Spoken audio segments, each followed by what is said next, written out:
Kumusta? Nandito na naman tayo para sa isa na namang malalimang paghimay. Ngayon ay Biyernes, October 31, 2025. At ngayon, sisimulan natin ang isang serye tungkol sa Canada. Dito sa unang bahagi, ang focus natin ay itong bagong Prime Minister, si Mark Carney.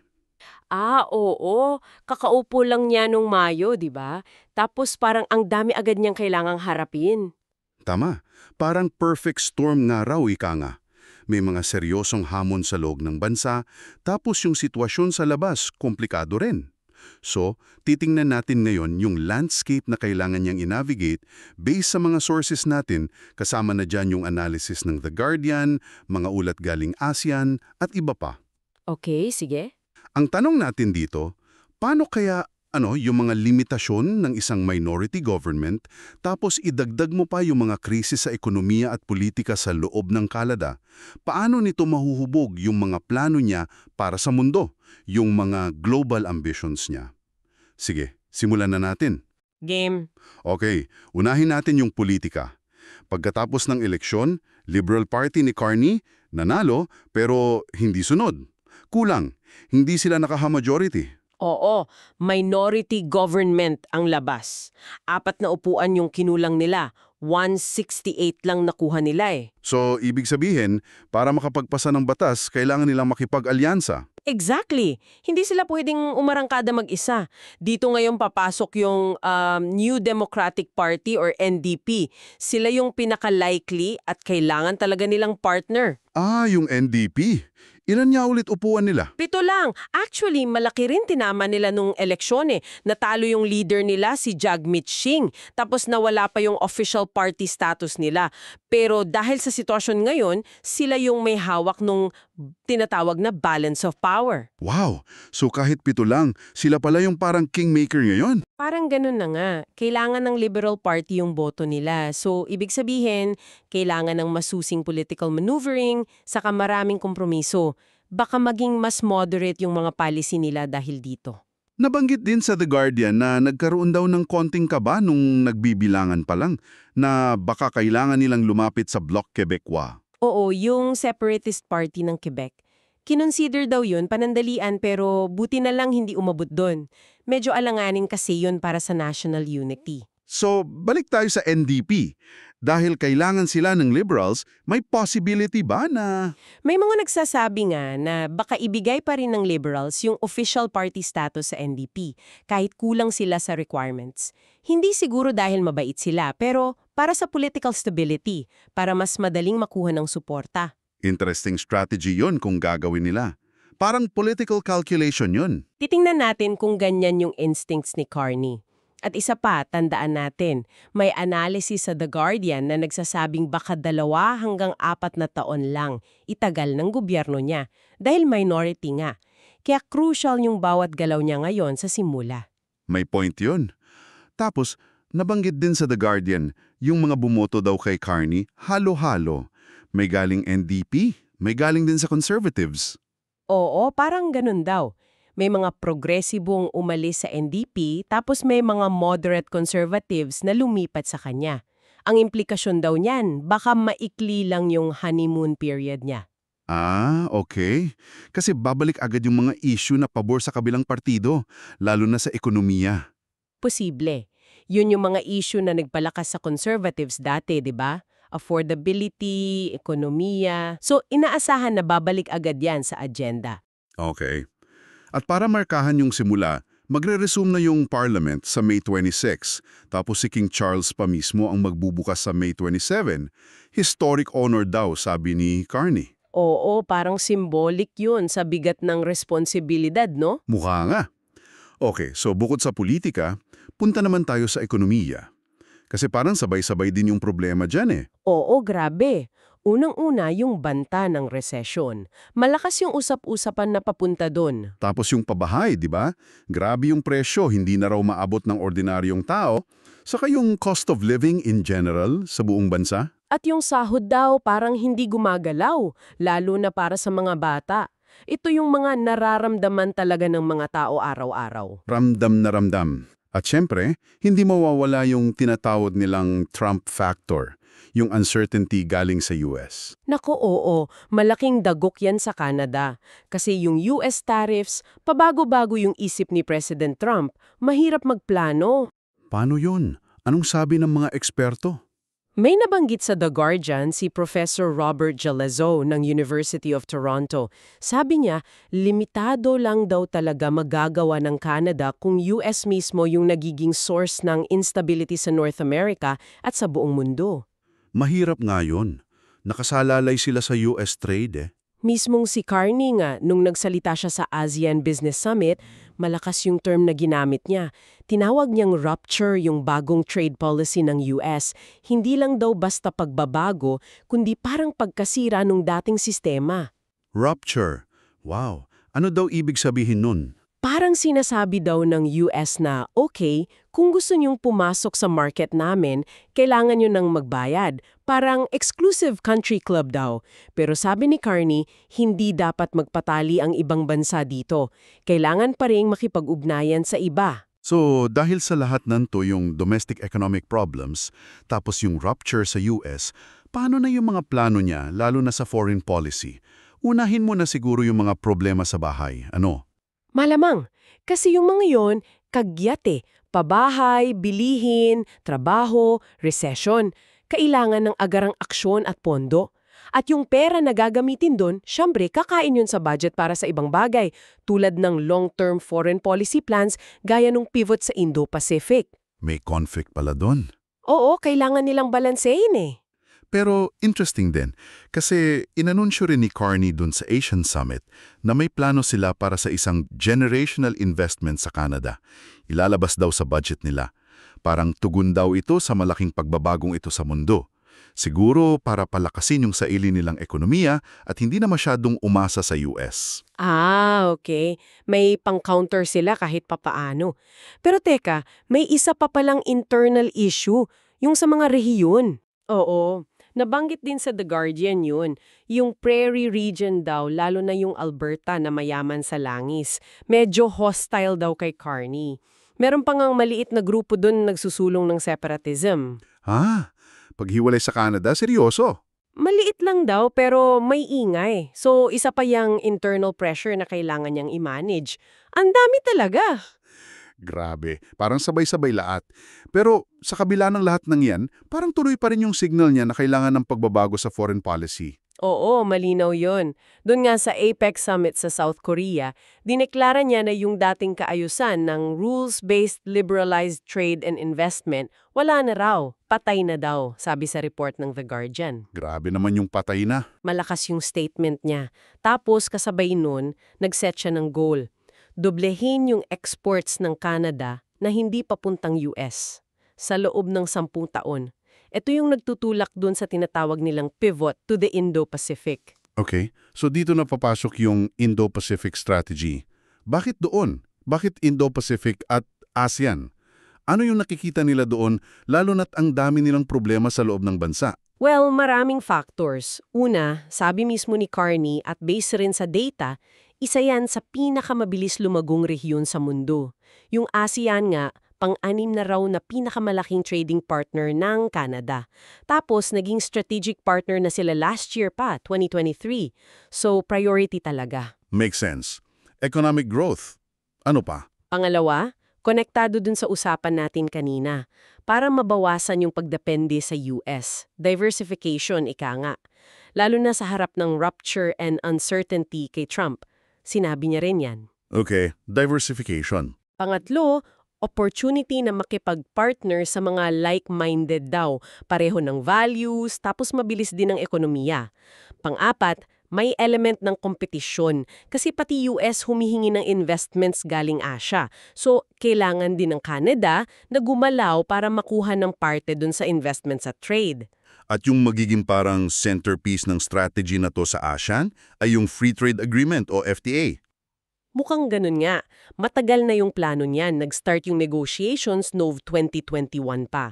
Pero ngayon, si Carney mismo tinutulak niya na pabilisin. Ang target matapos by 2026. Mabilis yun ah. Oo, kaya nga dun sa ASEAN Summit, sunod-sunod yung meetings niya eh. Kinausap niya yung leader ng Laos, Vietnam, Pilipinas, tinutulak niya talaga.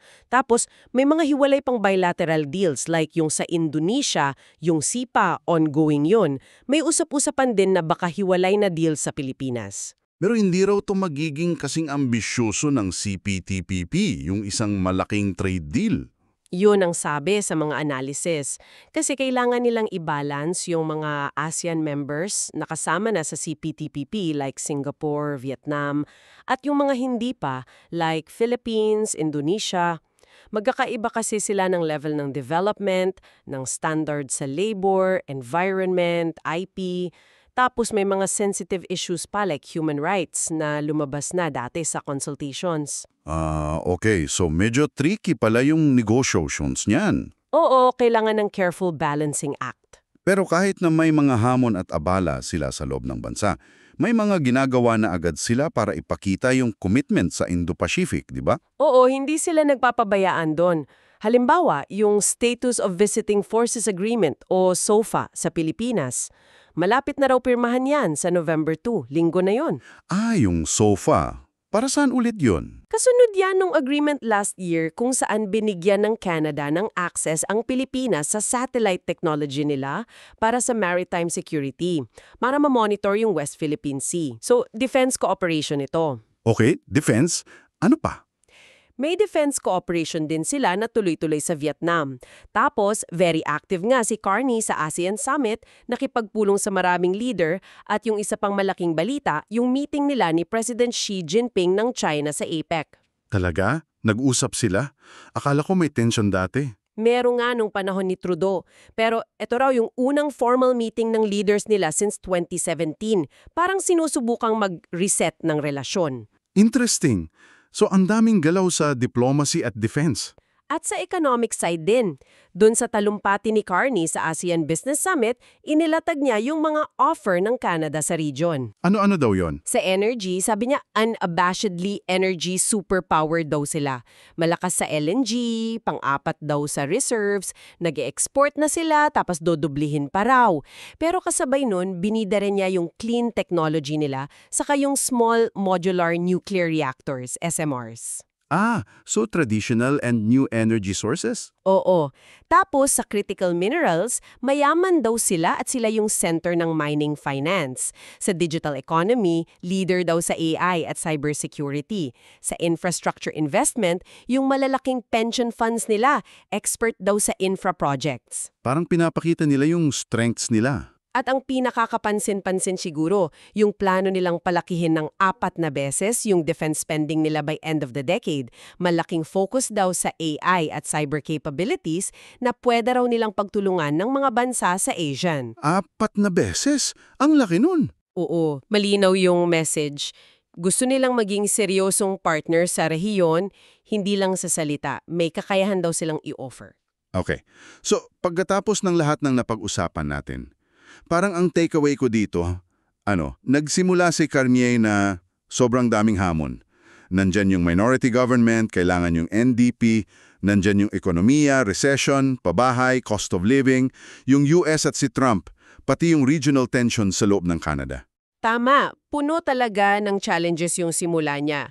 Pero kasabay nun, kitang-kita agad yung pagsusulong niya ng isang malaki at ambisyosong pagbabago sa foreign policy, yung focus sa Indo-Pacific at ASEAN. Na parang sagot nila sa nagbabagong mundo. Yung rapture na sinasabi niya at para hindi masyadong umasa sa US. Mukhang ganun niya.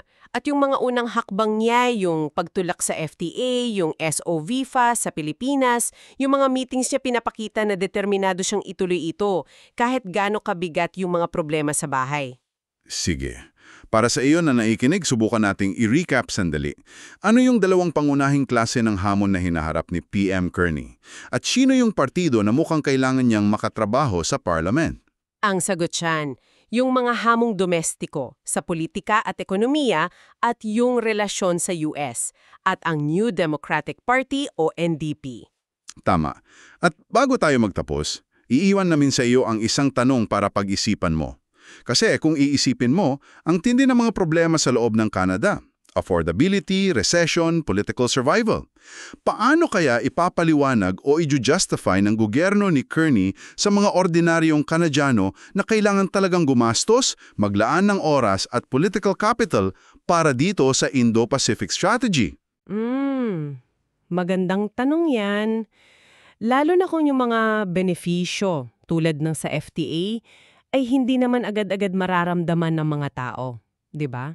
Baka taon pa ang bilangin. Oo nga. Paano nila ikokonekta yung pagiging active sa mundo sa pag-unlad dito sa sariling bansa? O paano nila ito ipapakita bilang isang mahalagang paghahanda para sa hinaharap, lalo na't pabago-bago raw ang mundo? Pag-isipan mo yan hanggang sa susunod nating malalimang pagtatalakay. Pagandang pagbabalik sa iyo. Noong huling usapan natin, sinilip natin yung mga mabibigat na hamon sa loob mismo ng Canada, 'di ba? Yung kay punong Ministro Kearney. Oo, yung mga domestic issues niya. Tama. Ngayon naman, lilipat tayo. Yung focus natin nasa labas na. Sa isang napakahalagang patakarang panlabas nila, ang Indo-Pacific Strategy. Yes, a very significant policy. Talagang susubukan nating himayin ito. Ano ba yung mga pangunahing layunin nito?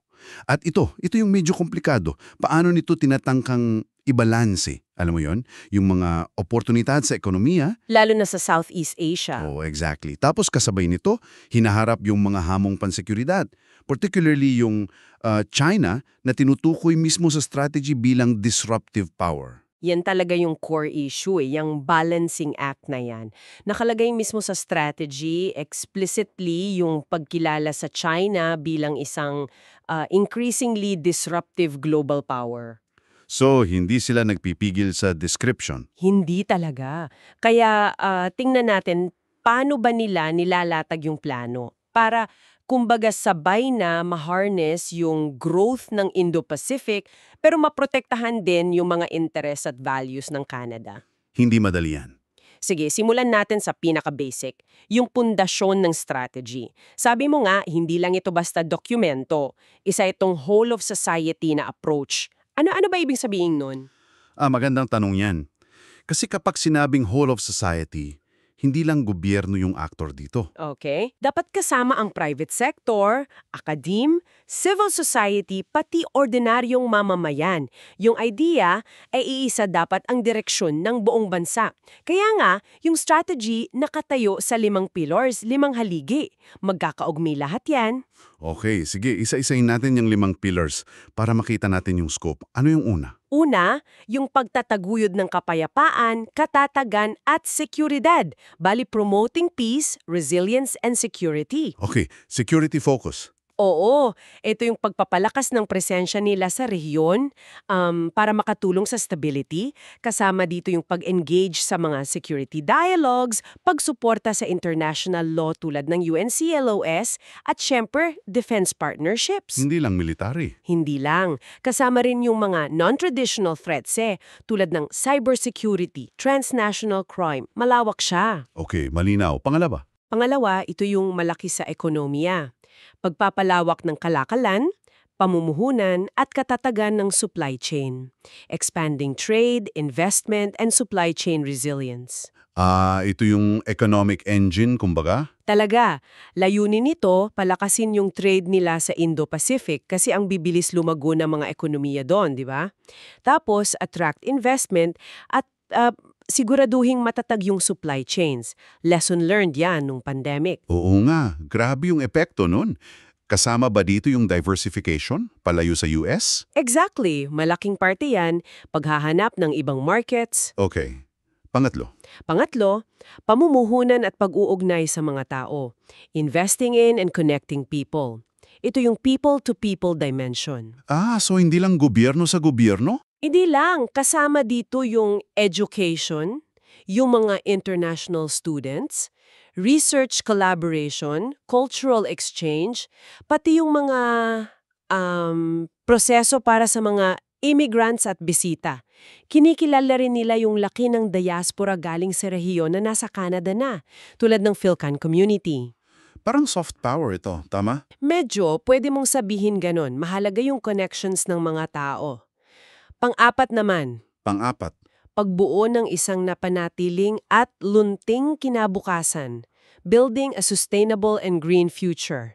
Environment ito, climate change. Oo, dahil global issue yan eh. So pakikipagtulungan sa climate action, pagprotekta sa biodiversity lalo na sa karagatan at pagpromote ng green energy.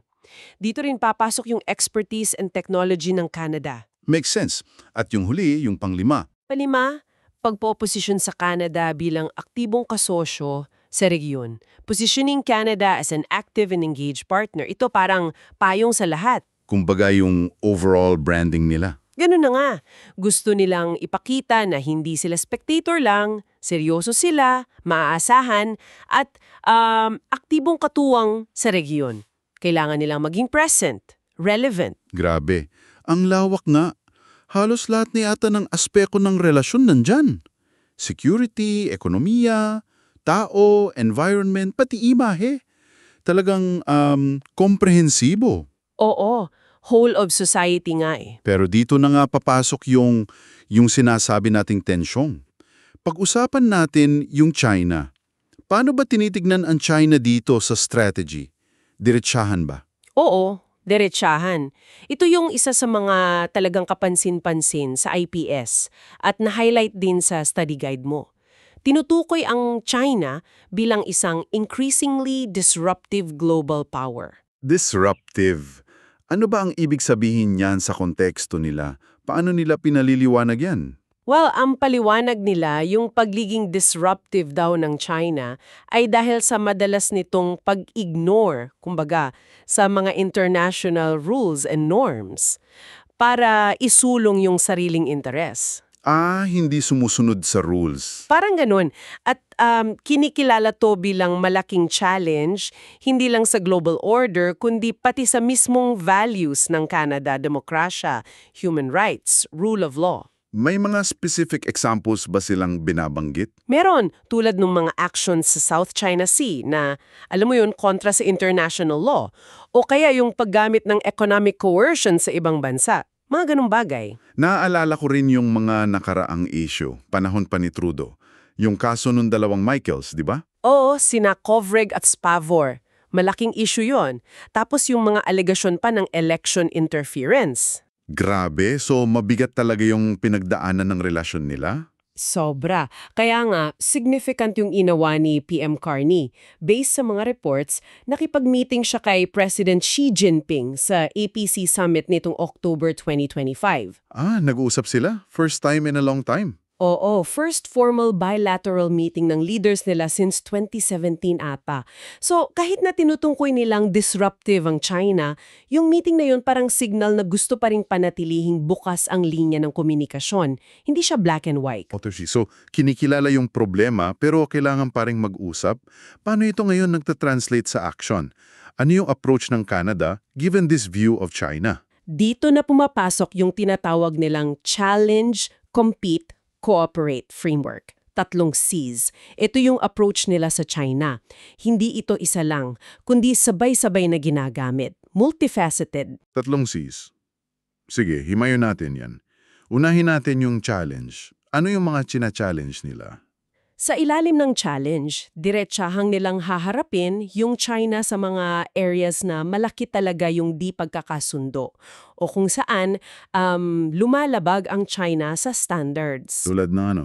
Yung sinasabi nilang coercive behavior, panggigipit, yung mga issue sa human rights, Xinjiang, Hong Kong, at syempre, yung pag-challenge sa international law lalo na sa maritime disputes like sa South China Sea or West Philippine Sea sa atin. At may mga konkreto ba silang ginagawa? Paano sila nagcha-challenge? Meron. Isang example yung pag-strengthen ng support sa mga allies like the Philippines. Nabanggit mo sa sources yung pagbibigay ng Canada ng access sa satellite technology nila, di ba? Yung para ma-detect yung mga dark vessels? Tama. Malaking tulong yon para sa maritime security ng Pilipinas, para malaman kung ano talaga yung nangyayari sa karagatan natin. Bukod sa tech, ano pa? May iba pa ba? Meron pa. Kasama rin dito yung pagpapadala nila ng sarili nilang mga naval ships sa riyon para sa mga tinatawag na Freedom of Navigation Operations or FONOPs. Yung paglalayag para ipakita na dapat malaya ang dagat. Oo. Minsan kasama pa nila ibang allies. Tapos may mga military training din, capacity building para sa mga partner countries. Okay? Malinaw yung challenge. Punta naman tayo sa compete. Ano naman ito? Paano sila makiki-compete? Yung compete, ito naman yung sa economic and strategic sphere. Aktibong makikipagkumpetensya ang Canada sa China para sa trade and investment opportunities. Kailangan nilang palakasin yung sarili nilang ekonomiya, mag-attract ng high-value investments, lalo na sa critical minerals, tech, at yung nabanggit na nating diversification ng trade links para hindi masyadong dependent sa isang market lang. Dito ba papasok yung sinabi ni Carney sa APEC? Yung target na doblehin yung non-US exports nila in a decade? Eksakto. Yan yung malinaw na manifestation ng compete strategy nila through diversification. At connected yan yung isa pang sinabi niya na medyo controversial. The rules-based free trade world is gone. Wow! Ang parang ganun. Ano kayang ibig sabihin nun? Parang ang mega sa globalization. Pwedeng i-interpret yun as pagkilala sa bagong reality eh.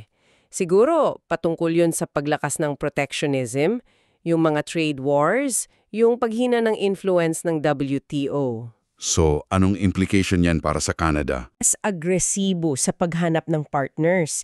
Hindi na pwedeng umasa lang sa dating sistema. Kailangan makipagsabay sa mas complex na global economy. Makes sense. Okay, so may challenge, may compete.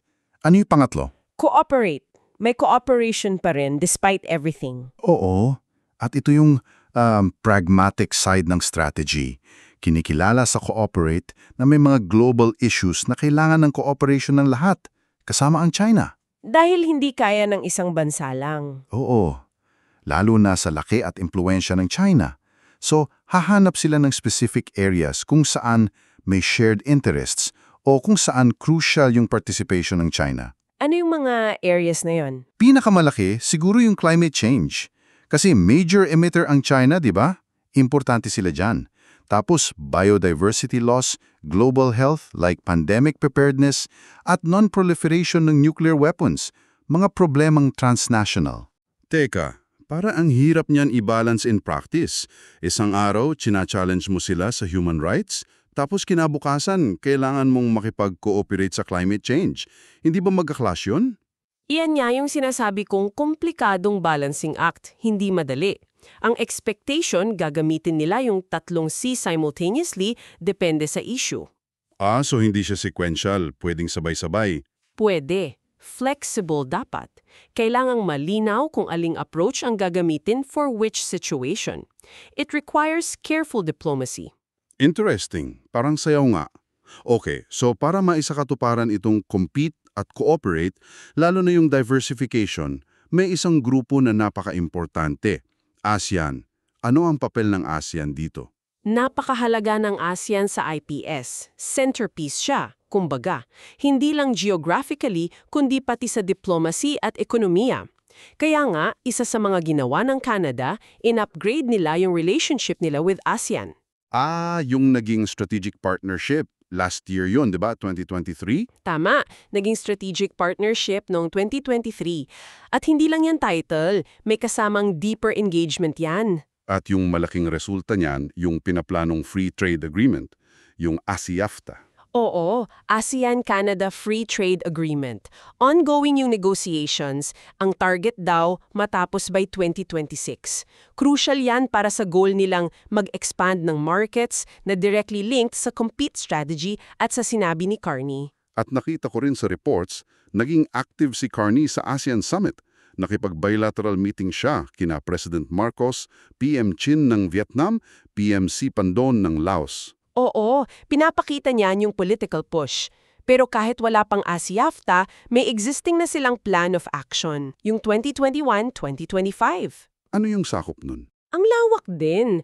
May maritime cooperation, counterterrorism, transnational crime, cybersecurity, renewable energy, support for MSMEs, yung mga small businesses, at yung people-to-people exchanges. So, may mga nangyayari na talaga on the ground. Hindi lang puro plano. Okay, pero alam mo, hindi lang trade and diplomacy ang focus. Based din sa sources mo, malakas din yung emphasis sa security and defense, na konektado dun sa unang pilar. Tumpak. At dito, isang major development yung natatakdang pagpapasign ng Canada ng SOVFA sa Pilipinas, Status of Visiting Forces Agreement, this November 2, 2025. SOVFA. Ano ba yan? Bakit mahalaga yan? Pang-apat na bansa sila kung sakali? Oh, kasunod ng US, Australia at Japan. Ang SOVFA, bale, isang legal framework yan para mapadali yung pagpapasok at pag-operate ng foreign troops, in this case, Canadian Forces, sa Pilipinas for approved activities. Tulad ng ano? Exercises. Oo, joint exercises, training, humanitarian assistance, disaster relief. Sinasaklaw nito yung mga legal stuff, jurisdiction, customs, immigration. Ang pagkakaroon nito, sign ng mas mataas na trust at interoperability yung akayahan nilang magtulungan effectively, lalo na ngayon sa West Philippine Sea. Malaking bagay nga yan. Bukod sa SOVFA, ano pa yung ginagawa nila sa maritime security? Yung nabanggit nating tulong sa pagdetect ng dark vessels. Tapos may mga capacity building programs din sila para sa mga Coast Guard at Navy sa ASEAN. Training sa technology for maritime domain awareness, pagharap sa mga bagong threats. Alam nila na yung security doon apektado rin sila. At parang may plano rin silang palakasin yung sarili nilang military. Nabanggit ni Carney sa Asian Business Summit. Ay oo, yan pa yung isang malaking announcement. Plano raw ng Canada na i-quadruple, 4 na beses palakihin, yung defense spending nila by the end of the decade. Grabe! 4 na beses. Oo, at hindi lang basta dagdag pondo. May focus daw sa investment sa high-tech like AI, cyber warfare, cyber defense. Bakit AI at cyber? Anong connection yan sa Indo-Pacific? Well, konektado rin yan sa compete strategy. Yung tech race, ang pagkakaroon ng advanced AI at cyber capabilities, advantage yan hindi lang sa military, kundi pati sa ekonomiya, sa intelligence. Gusto nilang maging mas credible security partner at the same time, makipagsabayan sa teknolohiya. So, kung ibubuod natin lahat ito para sa iyo na nakikinig, itong Indo-Pacific strategy ng Canada sa ilalim ni Carney, malinaw na isang malaki, ambisyosong hakbang, tugon sa nagbabagong mundo. 5 pillars, sinakop halos lahat. Tama, mula security, trade, people-to-people, environment, hanggang sa pagiging active partner. At nasa sentro yung pagharap sa China gamit yung Challenge, Compete, Cooperate framework. Isang complex na approach na gusto nilang maging mas significant player sa Indo-Pacific, hindi na lang basta nasa sideline. Isang effort na i-balance yung economic interests, security concerns, at yung kanilang values sa napaka-dynamic na rehiyon na ito. Exactly. Yun ang buod niya. Bago tayo magtapos, may iiwan kaming tanong para pag-isipan mo. Itong mga malalaking konsepto, expanding trade, investing in people, paano kaya ito nagiging konkretong legal text sa isang free trade agreement tulad ng ACFTA? Oo nga. Ano yung mga practical challenges sa pagpapatupad niyan? Lalo na kung iba-iba yung level ng development ng mga bansa sa ASEAN. Isang bagay na pwedeng pagnilayan. At related dyan, this raises an important question. Paano masisiguro na ang mga kasunduang tulad ng ACFTA ay magiging tunay na inclusive? Yung isa sa mga source materials mo, binigyang diin yung importansya ng pagsuporta sa MSMEs, diba? At yung pag-address sa barriers para sa mga underrepresented groups, kababaihan, indigenous peoples, marginalized sectors. Paano matitiyak na yung benefit ng trade aabot talaga sa kanila, hindi lang sa malalaking korporasyon? Mahalagang tanong yan para sa policymakers at para din sa ating lahat na nagmamasid. Maraming dapat abangan hanggang sa muli nating pagtatalakay. Okay, magandang pagbabalik sa ating paghihimay. Sa mga huling usapan, tiningnan natin yung grand plan, yung Indo-Pacific strategy ng Canada. Ano ba yung nasa likod nun? Yung konteksto, 'di ba? At yung malawakang estratehiya. Oo, ngayon, mas practical tayo. Paano ba ito ginagawa? Paano isinasakatuparan?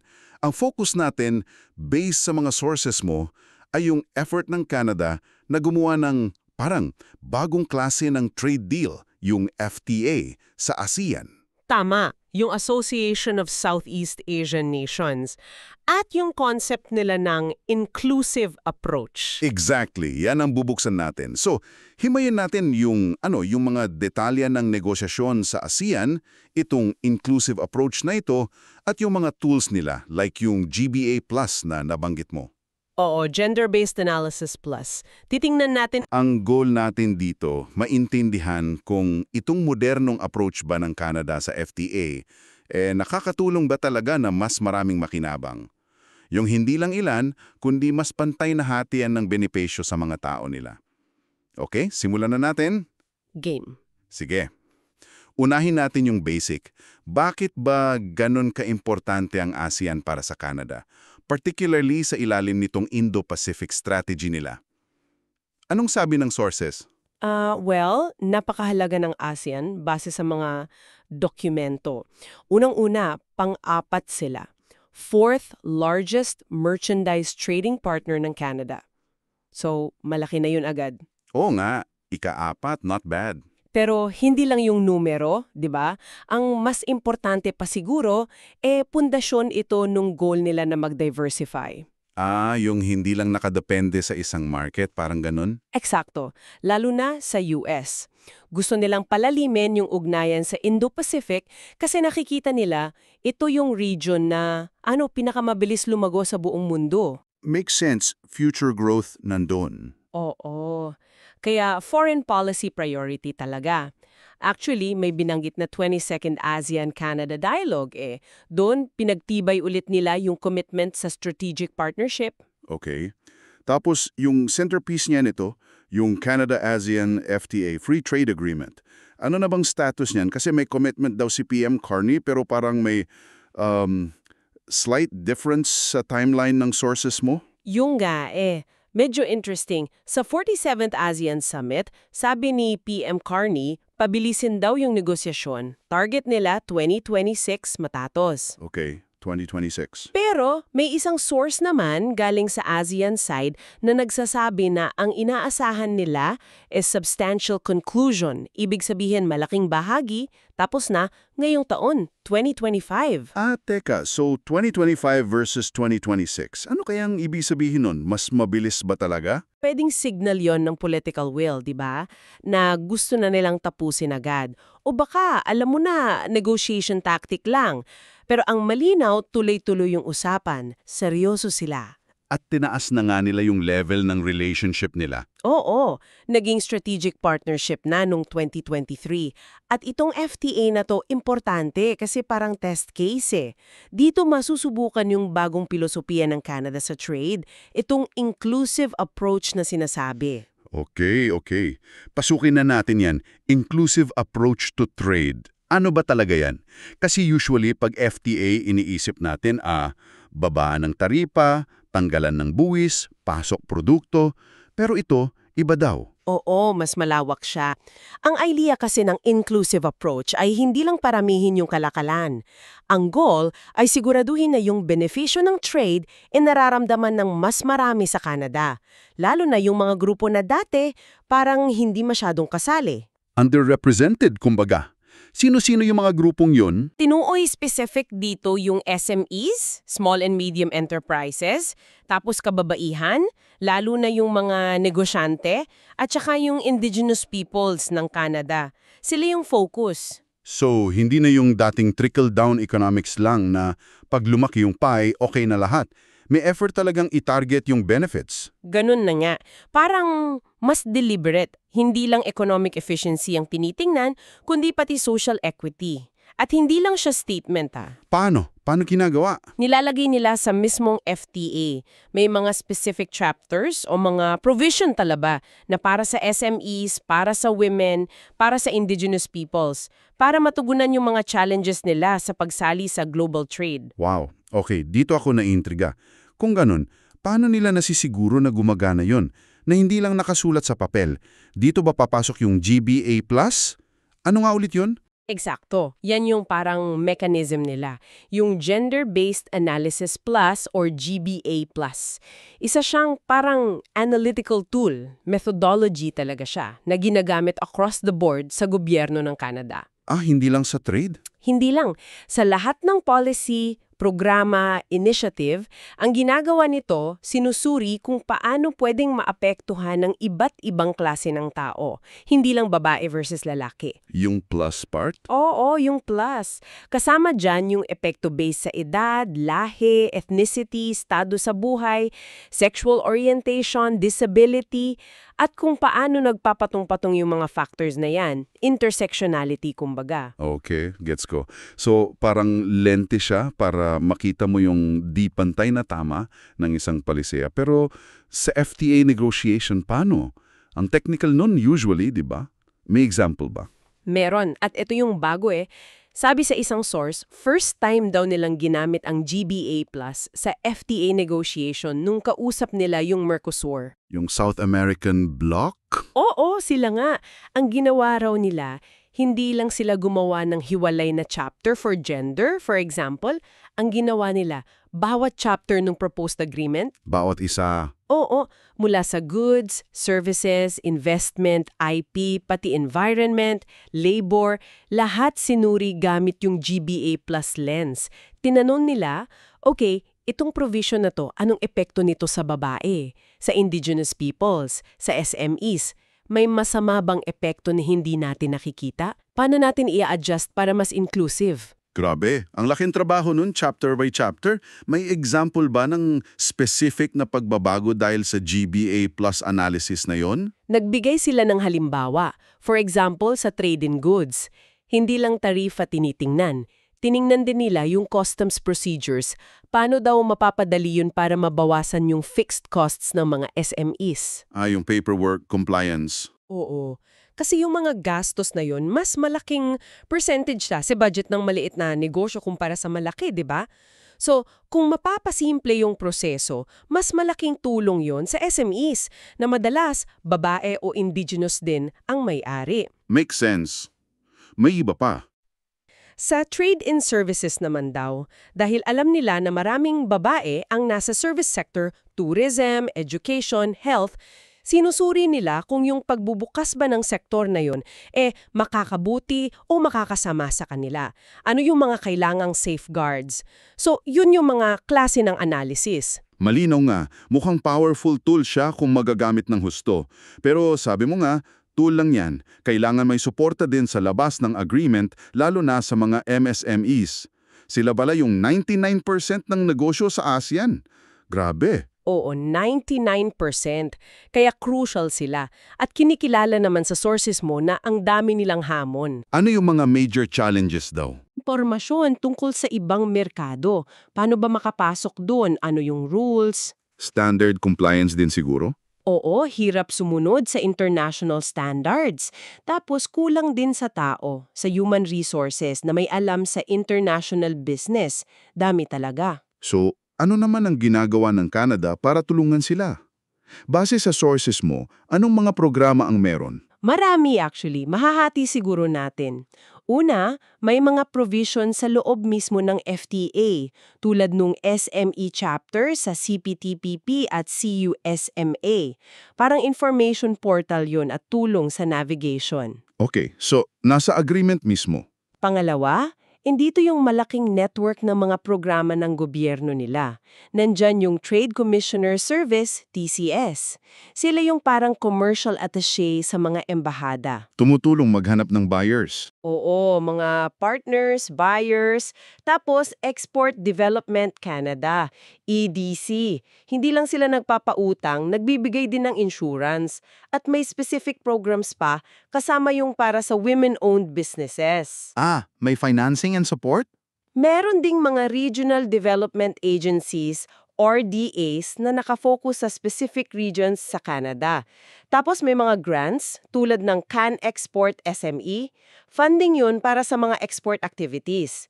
Meron ding mga training like yung Trade Accelerator Program, TAP, para sa export plan. Kompleto May specific din daw para sa women and indigenous entrepreneurs. Meron din targeted initiatives para sa kanila kasi alam nilang may unique barriers pa na hinaharap yung mga grupong yun. So mukhang comprehensive yung support system. Mukhang maganda nga sa papel. Pero alam mo naman, reality bites. May mga hamon din yan for sure.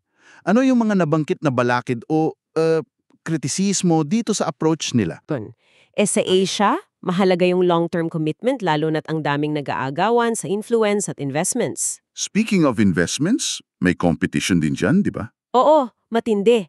Binanggit sa sources mo na malaki rin ang hinihinging investments ng US sa allies nila like Japan and South Korea.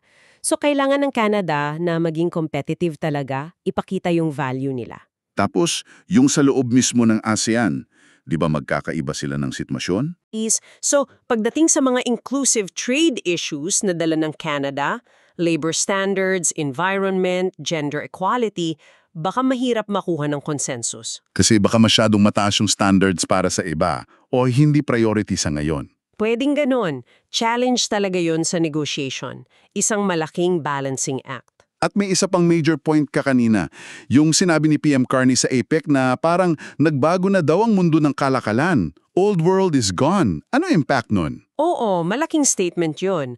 Parang sinasabi niya na yung dating rules-based system, yung liberalized trade na nakasanayan natin, hindi na yun ang umiiral ngayon. Kailangan ng bagong diskarte. At para sa Canada, ano yung bagong diskarte? Kasama na dun yung pag-integrate ng economic strategy sa security.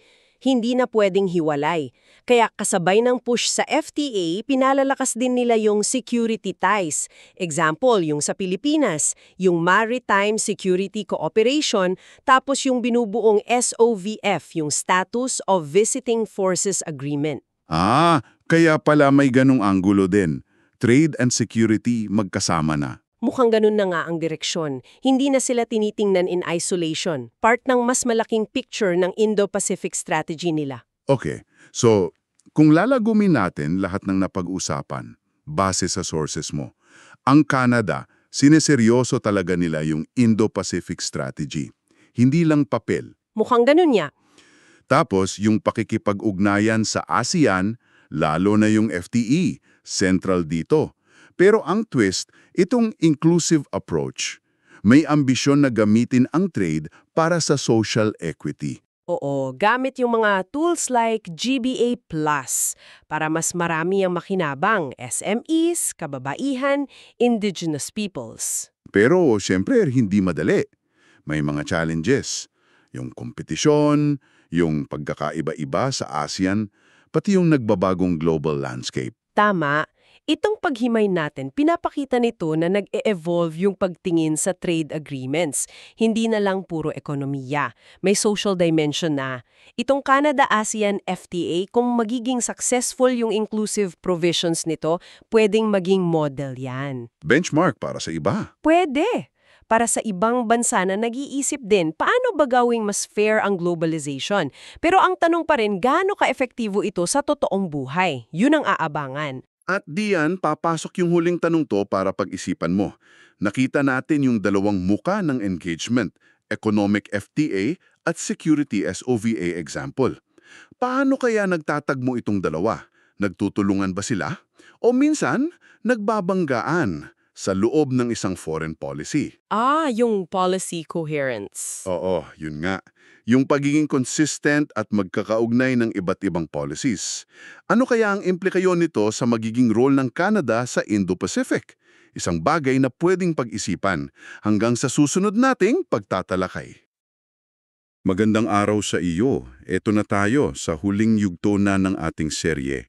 Sa mga nakaraang nating paghimay, sinilip natin yung mga hamon ni punong ministro Carney sa Canada mismo, tapos binuo natin yung grand strategy nila para sa Indo-Pacific, pati yung doktrina ng inclusive trade. Ngayon, para sa finale natin, pag-uugnay-ugnay natin lahat to. Titingnan natin, ano ba talaga ang hinaharap? Ano ang future role ng Canada sa Indo-Pacific? Ang misyon natin ngayon, buuin yung puzzle. Paano ba yung mga nangyayari sa loob ng Canada politika, ekonomiya, seguridad, pati yung ugnayan ng mga tao? Paano ito humuhubog sa isang sanay coherent at pangmatagalang foreign policy? Ito yung guide question natin.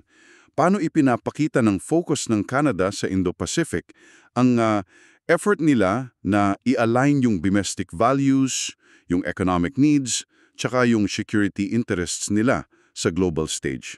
Okay, simulan na nating himayin to. Unang-una na pag-usapan natin dati itong imahe ni PM Carney bilang consummate fixer, di ba? Yung parang problem solver talaga.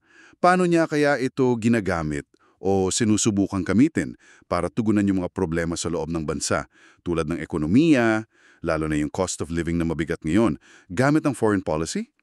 Parang ang layo pakinggan pero may connect ba talaga? Nako, sobrang direkta ng connection. At ito talaga, isang key part ng diskarte nila ngayon, yung tinatawag nilang inclusive trade agenda na madalas nating ma-mention at galing sa mga sources tulad ng report ng APF Canada sa MSMEs, tsaka yung ASEAN-Canada Plan of Action, yung POA, hindi lang yan basta trade policy eh. Idisenyo yan para subukang tugunan yung pangangailangan for pantay na paglago sa loob mismo ng Canada. Yung inclusive, ibig sabihin, pati maliliit na negosyo, kababaihan, indigenous groups, dapat kasama, hindi lang yung malalaki. At sakto to sa timing, kasi nga mabigat yung cost of living crisis sa Canada na nabalita rin sa The Guardian. So habang gusto nilang palawakin yung trade sa labas, lalo na sa ASEAN na mabilis lumago, na target din sa POA, yung focus sa inclusive ay paraan para masabi sa mga Canadians, uy, may direct benefit din to sa inyo, sa kabuhayan nyo. Bali, binibenta nila yung global strategy bilang part ng solution sa local problems. Gets mo? Okay. Parang two birds, one stone ka. Sinasagot yung issue sa loob, tapos nagbubukas din ng opportunity sa labas. Clever, ha? Ganun na nga. At idagdag mo pa dyan yung medyo ambisyosong goal ni Carney na idoble yung exports ng Canada na hindi papuntang US sa loob ng next 10 years. Nabanggit yan sa APEC article ng The Guardian. Malaking shift yun kasi historically, sobrang dependent sila sa US market, di ba?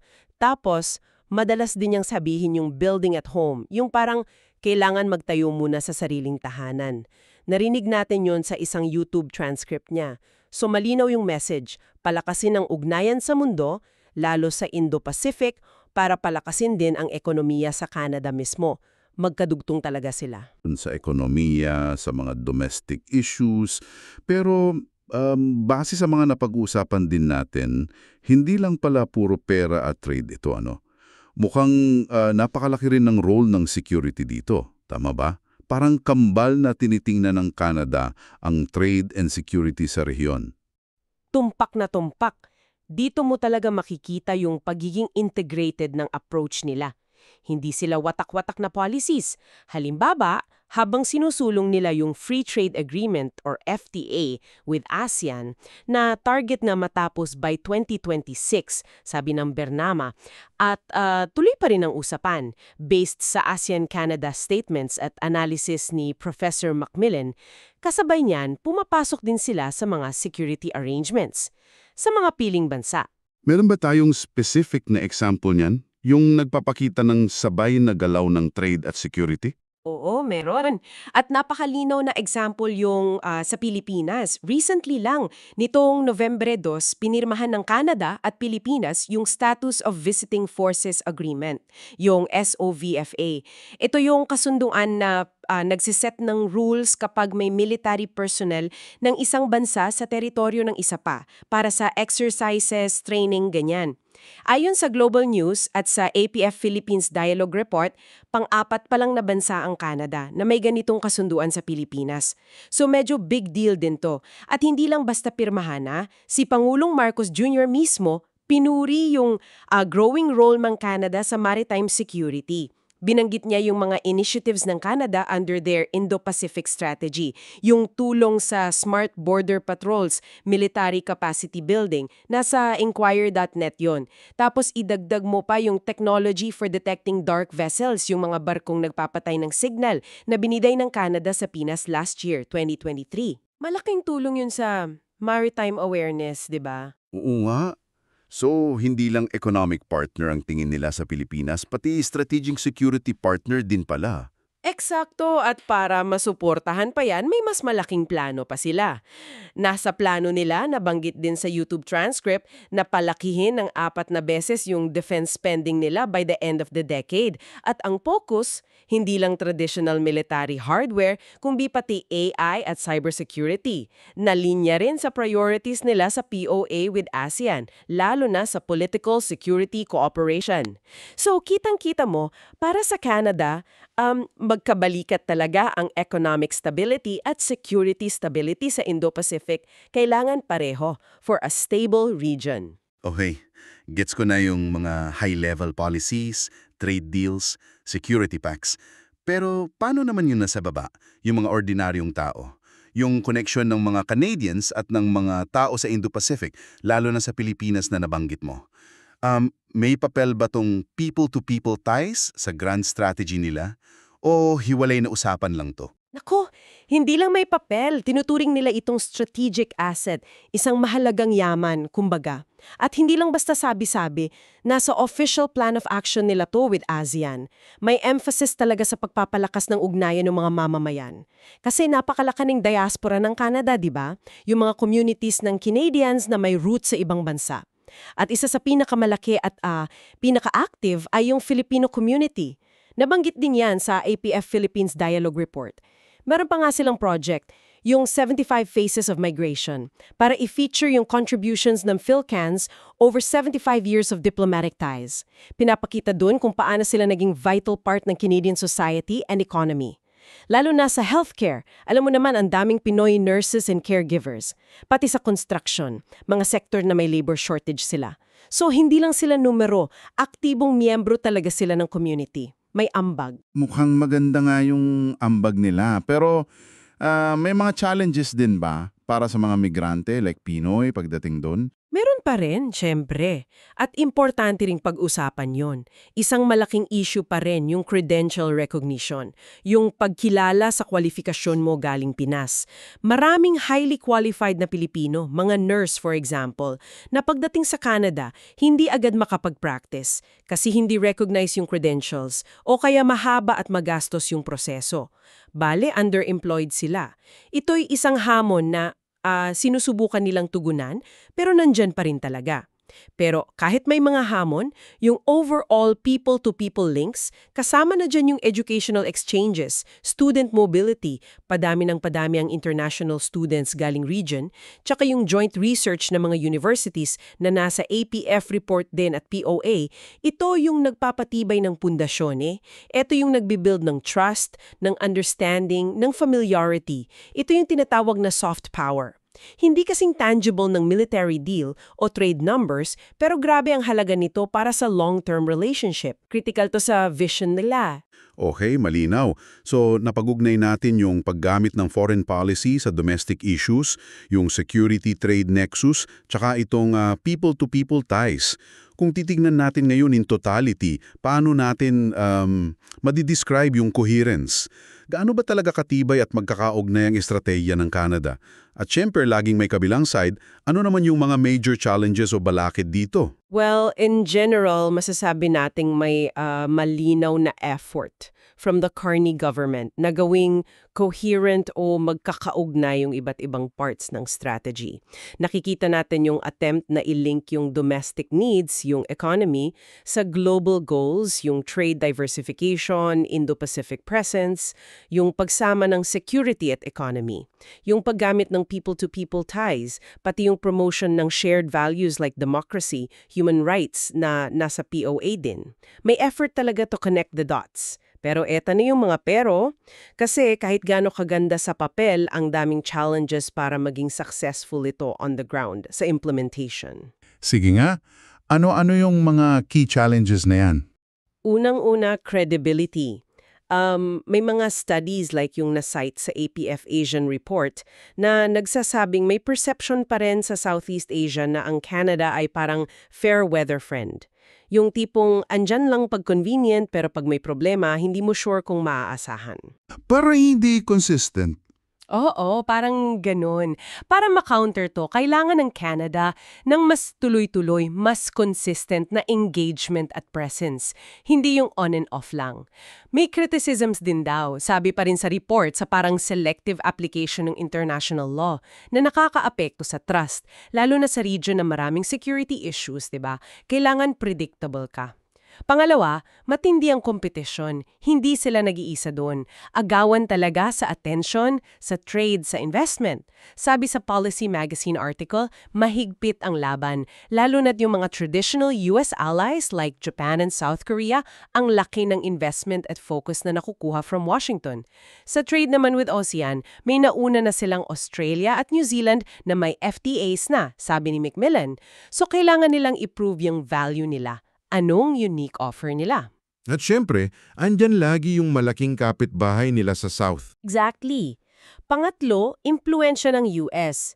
Si PM Carney mismo, kinikilala niya yung rupture o yung tension sa global trade system ngayon, na largely driven by US policies. Nabanggit yan sa Guardian APEC article tsaka sa YouTube transcript. So nasa alanganin posisyon ng Canada. Paano nila ibabalance yung super important na relationship sa US habang nagdi-diversify sila papuntang Asia? Mahirap na balancing act yon. Sabi nga sa transcript, parang kailangan nilang bayaran yung access sa US market pero dapat hindi rin nakatali ang kamay nila sa pakipag-ugnayan sa iba, lalo na kung hindi aligned ang US. Gets mo? Oh, napaka-delicate niyan. Ano pa? At pang-apat na napaka-practical na hamon. Implementasyon. Alam mo, madaling gumawa ng strategy paper. Pero yung pagpapatupad, yun ang mahirap. Sa loob mismo ng Canada, may mga barriers pa rin daw sa trade between provinces, sabi sa transcript. Kung sa loob nga may ganon, paano pa kaya sa ASEAN? Napaka-diverse ng ASEAN, di ba? Iba-iba ang ekonomiya, development level, sistema, yung heterogeneity. Dahil dito, nagiging complex yung negosasyon ng comprehensive FTA, lalo na sa mga sensitive issues like environment, labor standards, intellectual property. Nabanggit yan ni Macmillan at sa APFSM SME report. Kaya critical talaga yung close monitoring ng actual implementation. Hindi lang dapat hanggang plano at salita. Mukhang ang dami ngang dapat bantayan at lampasan. So, kung pagtatagni-tagniin natin lahat ito, yung mga goals, yung mga parts ng strategy, yung mga potential na hadlang, ano yung overall picture na mabubuo natin? Saan nga ba talaga maaaring patungo ang Canada dito sa paglalayag nila sa Indo-Pacific? Inko, kung titingnan natin yung bigger picture, yung pivot ng Canada sa Indo-Pacific, walang duda, ambisyoso talaga siya. At may malinaw na attempt na gawin itong coherent na nakonekta ang domestic at international, ang econ at security, ang government at tao. Maganda yung framework. Pero yung success nito hindi masusukat sa ganda ng plano eh. Nakasalalay ito sa ilang bagay moving forward. Una, yung tuloy-tuloy na commitment. Paninindigan ba talaga nila to long term? Hindi pwedeng ningas-kugon lang. Kailangan ng political will at resources. Pangalawa, yung kakayahan nilang mag-adjust sa at malampasan yung mga geopolitical shifts and challenges. Kasi napaka-volatile ng region ng mundo ngayon, 'di ba? Pangatlo, at siguro pinaka-importante, ay yung ability nilang i-demonstrate yung value nito. Hindi lang sa mga partner tulad ng ASEAN at Pilipinas, pero lalo na sa sarili nilang mga mamayan. Kailangan maramdaman nila na may pakinabang ito. Ang tunay na pagsubok talaga nasa long-term implementation, sa pagpapakita ng resulta. Yun talaga. Kaya siguro ang maiiwan nating tanong para sa iyong nakasubaybay sa ating buong serye, ngayong nailatag na natin ang strategy ng Canada, yung mga strengths, weaknesses, pati yung mga challenges. Sa tingin mo, ano kaya yung pinakamalaking blind spot? Yung aspeto na hindi masyadong nabigyan ng pansin, isang potential challenge na baka hindi natin na-cover ng husto pero pwedeng magkaroon ng malaking epekto sa success or failure nitong pivot ng Canada sa darating na dekada. Magandang pag-isipan yan. At yan na nga nagtatapos ang ating paghimay, hindi lang para sa araw na ito, kundi para sa buong serye natin. Nakita natin yung complex na effort ng Canada na pagtugma yung domestic needs at global ambitions. Nakita natin yung mahigpit na kapit ng ekonomiya at seguridad at yung lakas ng people-to-people ties. Mula sa mga hamon sa Ottawa hanggang sa puso ng isang ambisyosong global strategy, maraming salamat sa iyong pagsama sa amin sa paglalakbay na ito. Hanggang sa muli!